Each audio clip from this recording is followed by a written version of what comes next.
Pertama-tama, Assalamualaikum warahmatullahi wabarakatuh. Waalaikumsalam Waalaikumsalam warahmatullahi warahmatullahi wabarakatuh. wabarakatuh. Di sini kami dari kelompok 2 ingin mempresentasikan tentang proyek akhir kami yaitu berjudul Ubuntu. Saya di sini sebagai Riki Fajar Adi Putra dengan NPM 21312120. Oke. Perkenalkan nama saya Yosep Tobir, NPM 21312122. Juga Perkenalkan nama saya Reza Fajriansyah NPM 21312101. ulang. Perkenalkan, nama saya Galang Rizky Febrian, NPM-nya 21312058. Ada Pak. Perkenalkan, nama saya Dava Ramadan Fitriansa dengan NPM 21312125. Oke, pertama akan dijelaskan oleh saya sendiri, Riki Fajar, tentang Ubuntu. Ubuntu adalah salah satu distribusi Linux sekaligus sistem operasi open source yang dikembangkan berdasarkan Debian. Meskipun Linux berfungsi sebagai inti yang mengatur semua sumber daya, namun untuk menciptakan sebuah OS yang mudah dioperasikan pengguna, diperlukan lebih dari sekedar inti Linux. Hal inilah yang menyebabkan munculnya berbagai distribusi Linux. Selanjutnya, yang akan dijelaskan oleh Yosef. Baik, terima kasih Saudara Ricky Fajar. Eh, Bedanya Ubuntu Linux dan Debian. Linux, sebuah sistem operasi yang menggunakan kernel Linux sebagai fondasinya, bersifat open source dan memiliki berbagai distribusi Linux yang sudah disesuaikan dengan kebutuhan pengguna. Sedangkan Debian, salah satu distribusi Linux yang populer dan lahir lebih dahulu sebelum Ubuntu. Source code Debian digunakan untuk membangun Ubuntu dan distribusi Linux lainnya. Kemudian Ubuntu salah satu distribusi Linux yang populer yang menggabungkan fondasi dan source code seperti Debian.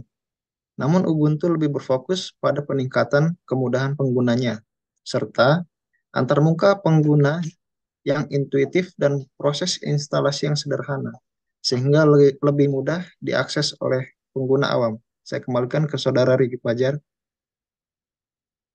Oke, selanjutnya akan dijelaskan oleh Saudara Reza.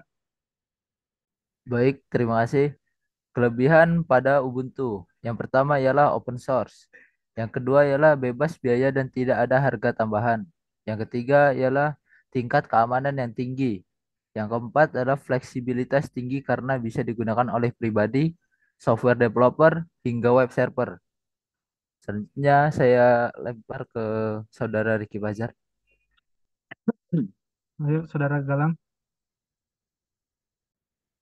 Oke, di sini saya akan menjelaskan tentang kekurangan dari Ubuntu. Kekurangan dari Ubuntu yang pertama, tidak mendukung berbagai jenis perangkat, sehingga ada beberapa perangkat yang tidak dapat terdeteksi oleh Ubuntu. Terus kekurangan yang kedua, membutuhkan waktu adaptasi yang cukup lama bagi pengguna Windows untuk mempelajari sistem dan fitur yang ada di Ubuntu. Dan kekurangan yang terakhir ada kompatibilitas game pada Ubuntu masih terbatas. Hal ini dapat menyulitkan pengguna yang sering bermain game. Oke, dibalikan kepada Fajar. Selanjutnya, oke, yang terakhir akan dijelaskan oleh Saudara Dava. Baik, terima kasih. Fungsi Ubuntu.